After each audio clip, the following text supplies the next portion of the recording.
Belajar dari kisah Bapak Sani Kamengmau, seorang tukang kebun yang kini menjadi produsen tas Robita yang bekerja keras menuju tangga kesuksesan.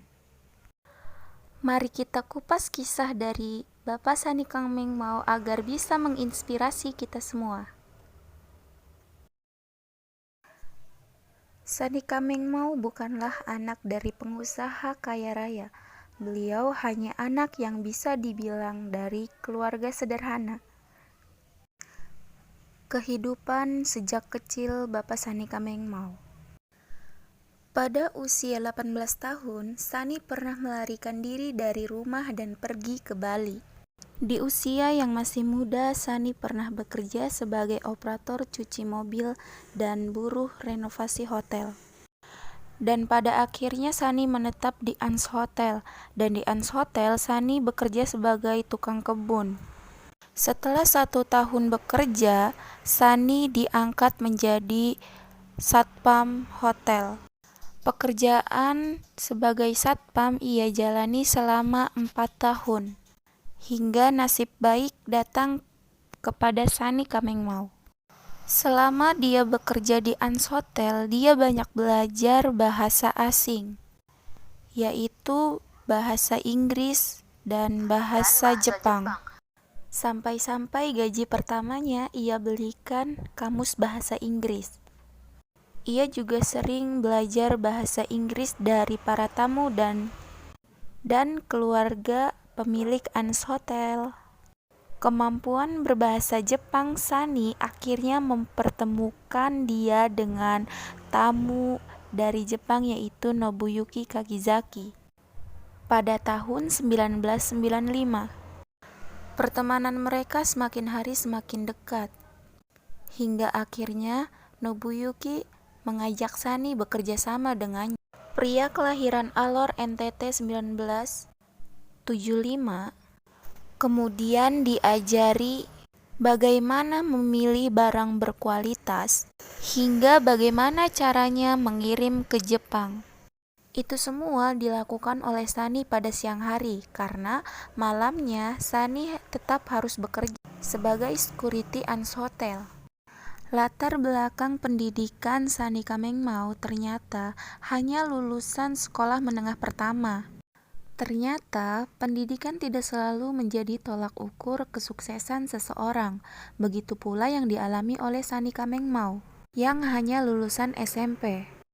Pada tahun 2000, Sani dan Nobuyuki mulai memproduksi tas kulit. Kemudian mereka mencari pengrajin ke tempat pengepul di daerah dekat bandara di Kampung Jawa. Akhirnya Sani dan Nobuyuki bisa mendapati 1 orang pengrajin yang mampu membuat tas kulit. Sejak saat itu produksi tas mulai dilakukan meski masih coba-coba. Di bulan pertama, Sani mendapat respon baik dari Jepang. Hingga pada akhirnya pada tahun 2003, Sani dan partnernya membentuk CV realis dengan brand tas Robita.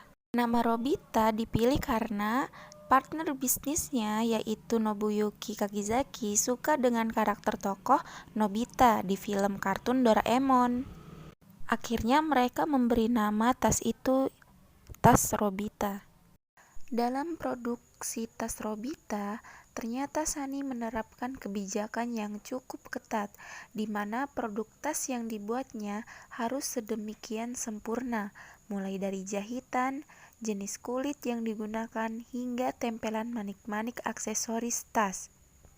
Hal ini dilakukan Sani agar masyarakat Jepang puas dengan kualitas yang ditawarkan oleh tas Robita. Harga tas Robita di Jepang dibanderol dengan harga 4-5 juta untuk ukuran besar dan 2-3 juta untuk ukuran kecil. Rata-rata penjualan tas Robita di Jepang bisa mencapai 25-30 miliar setiap tahunnya.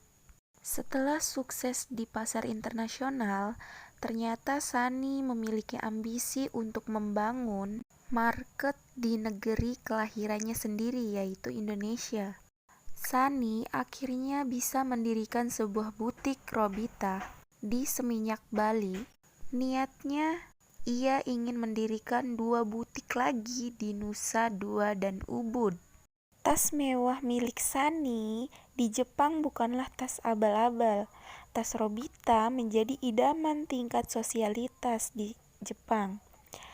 Bahkan tak ayal Sunny bisa meraup harga 10 miliar per bulannya, hingga ratusan miliar.